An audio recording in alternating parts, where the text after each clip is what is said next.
Assalamualaikum warahmatullahi wabarakatuh. Kembali berjumpa dengan saya, Ersku Arif dari Forum News Network.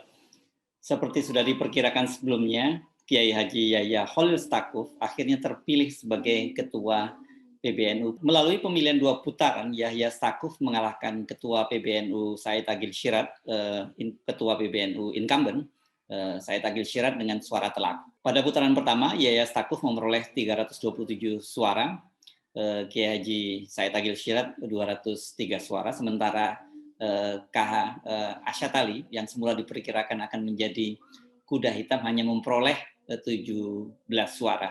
Ada 1 suara lagi, tapi ini saya kira nggak signifikan untuk dibahas ya. Dengan perolehan suara tersebut, maka diputuskan ada 2 calon yang akan mengikuti pemilihan pada putaran kedua. Sebelum putaran kedua dimulai, kedua calon ketua umum ini diminta untuk menyampaikan kesediaannya. Yang diminta maju pertama kali adalah Yahya Stakuf. Dia menyatakan sediaannya dan kemudian orang menunggu gilirannya, apakah akan ada kejutan nih dari Said Agil Syirat. Apakah Agil Syirat akan menyatakan bersedia menjadi calon ketua umum atau tidak? Mengapa pertanyaan ini muncul? Karena sebelumnya kubu Yahya Stakuf itu sudah menawarkan agar Said Agil Syirat bersedia menjadi wakil Rois Am. Artinya tidak perlu lagi maju bersaing memperebutkan kursi ketua umum Tanfizyah NU. Tapi ternyata kan seperti kita ketahui, Said Agil Syirat kemudian terus maju dalam pemilihan, dan walaupun kemudian dia kalah pada putaran pertama, dia memutuskan untuk terus maju. Keputusan Said Agil Syirat untuk terus maju ini, pantang mundur ini sesungguhnya cukup mengejutkan ya, walaupun harusnya kalau melihat tanda-tanda kekalahannya itu sudah sangat kuat. Tanda bahwa para mu'tamirin itu akan memilih Yahya Stakuf sudah terlihat ketika mereka memilih 9 orang ahlul ali wal aqdi, ini karena sistem pemilihan sesuai dengan rekomendasi dari Muktamar ke-33 di Jombang, Jawa Timur, itu diputuskan untuk memilih Rois Am itu dipilih melalui proses Ahlul Ali wa Adi, yakni 9 orang kiai sepuh gitu, yang dipilih oleh para muktamirin. Ini semacam apa ya? Semacam formatur gitu. Secara mengejutkan itu nama-nama yang dipilih semuanya adalah sesuai dengan paket yang diajukan oleh kubu Yahya Stakuf. Tidak ada satu nama pun yang meleset. Artinya memang penggalangan dan mobilisasi yang dilakukan oleh kubu Yahya Stakuf ini sangat berhasil. Jadi sebelum pemilihan Rois Am, bahkan jauh sebelum kongres, maksud saya jauh sebelum muktamar ini dilaksanakan, itu sudah beredar 2 paket nama. Jadi paket yang 9 nama ahwa yang diusung oleh kubu Said Agil Syirat, dan 9 paket ahwa atau alul ahli wal aqdi, 9 kiai sepuh yang diusung oleh kubu Yahya Stakuf. Yang terpilih di Muktamar NU kali ini itu 9 orang nama itu persis semuanya adalah nama-nama yang diajukan oleh paket Yahya Stakuf. Yakni pertama Kiai Haji Mustafa Bisri atau Gusmus dari Rembang, Jawa Tengah, ini adalah paman dari Yahya Stakuf. Kemudian kedua Kiai Haji Ma'ruf Amin, ini ulama dari Banten yang sekaligus juga wakil presiden Republik Indonesia. Beliau juga adalah mantan Rois Am PBNU. Kemudian Kiai Miftahul Ahyar dari Jawa Timur, ini saat ini menjabat sebagai Rois Am, pimpinan tertinggi di NU. Kemudian Kiai Haji Dimyati Rais, ini Kiai karismatik dari Kaliwungu, Kendal, Jawa Tengah, itu salah satu mutasyar dari PBNU.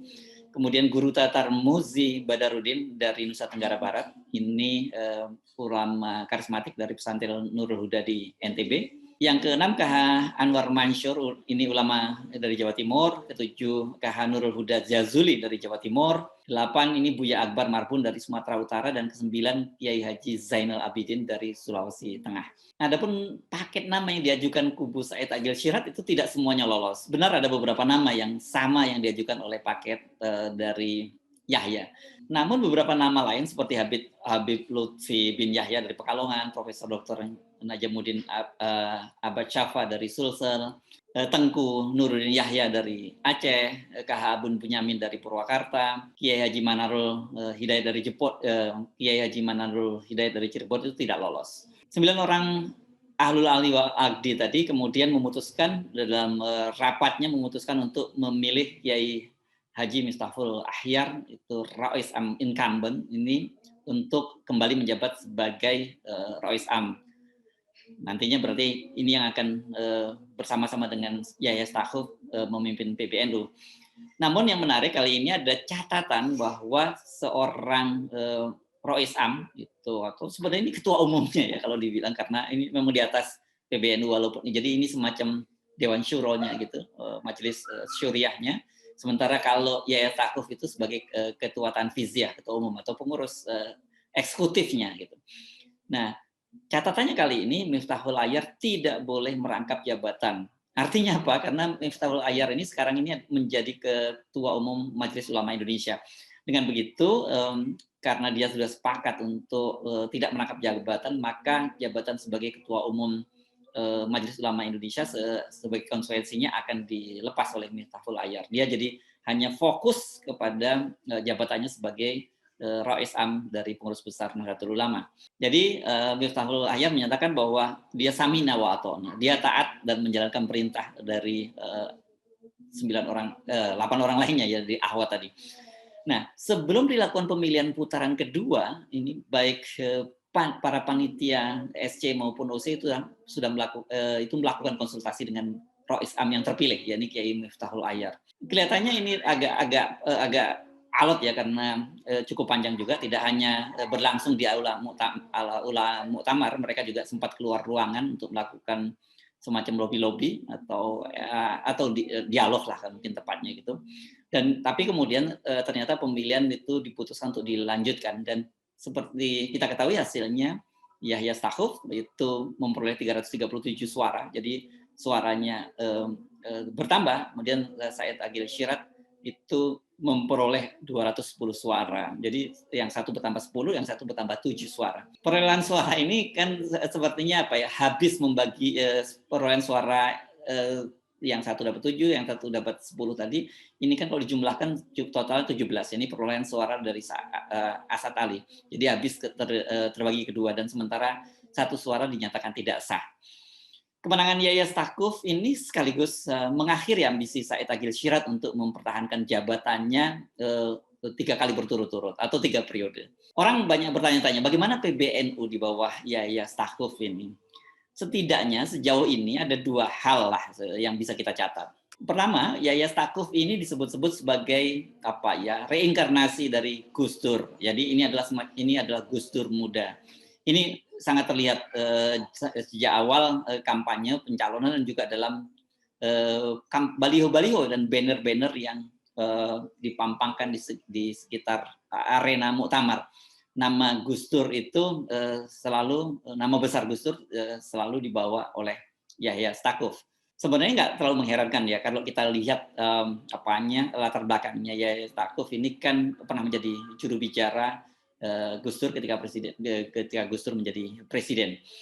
Jadi artinya sebenarnya kita bisa menduga bahwa gaya PBNU di bawah Yahya Stakuf ini tidak akan berbeda jauh dengan gaya ketika dipimpin oleh Gus Dur, yakni akan meneruskan prinsip-prinsip Islam yang inklusif, penuh kesetaraan, dan membangun dialog yang kuat dengan pemeluk agama yang lain. Ini kan yang menjadi ciri khas yang sangat kuat dari Gus Dur. Yahya juga seperti mengikuti jalan yang dirintis oleh Gus Dur, ya, ini sebagai figur yang membangun hubungan dekat dengan negara-negara Barat dan juga dengan Israel. Kedua, seperti yang dinyatakan dengan tegas oleh Yahya Stakuf, jika dia terpilih, dia tidak ingin ada capres maupun cawapres dari PBNU. Dia menginginkan PBNU tidak terombang-ambing oleh kekuasaan dan hanya dekat dengan satu kelompok saja. Ini sebenarnya ada semacam atau kritik atau bahkan semacam antitesa dari bagaimana PBNU di bawah kepemimpinan Said Agil Syirat, yang nuansa politisnya itu sangat kental. Bahkan ini hubungan antara PBNU dan PKB sebagai sayap politik ini sangat dekat. Banyak juga yang menyebut bahwa PKB ini sekarang ini mengendalikan PBNU di bawah kepemimpinan Said Agil Syirat. Dan yang sangat terlihat itu pada saat Pilpres kemarin, pencalonan dari Kiai Ma'ruf Amin sebagai cawapres dari Jokowi. Itu salah satu indikator yang sangat kuat betapa PBNU di bawah Said Agil Siraj itu sangat politis. Belum lagi kemudian banyak sekali beberapa fungsionaris PBNU, termasuk juga dari Ansor, bahkan Kiai Said Agil Siraj sendiri itu menjadi komisaris di BUMN. Said Agil Siraj saat ini adalah komisaris di PT KAI atau PT Kereta Api Indonesia. Itu setidaknya yang kita bisa baca ya dari beberapa dari latar belakang dari Yaya Stakuf dan kemudian apa-apa yang dia sampaikan menjelang pemilihan ini. Ya, satu lagi yang saya kira yang masih ada kaitannya dengan Gus Dur nih. Sebagai mantan juru bicara Gus Dur, Yahya ini memang dianggap mewarisi pemikiran Gus Dur dan juga dianggap gayanya yang senang humor. Kita tahu kan, selain pemikirannya, Gus Dur itu juga yang saya kira banyak dikenang oleh publik sampai sekarang itu adalah humornya. Nah, Yahya ini dia adalah pendiri komunitas Terong Gosong.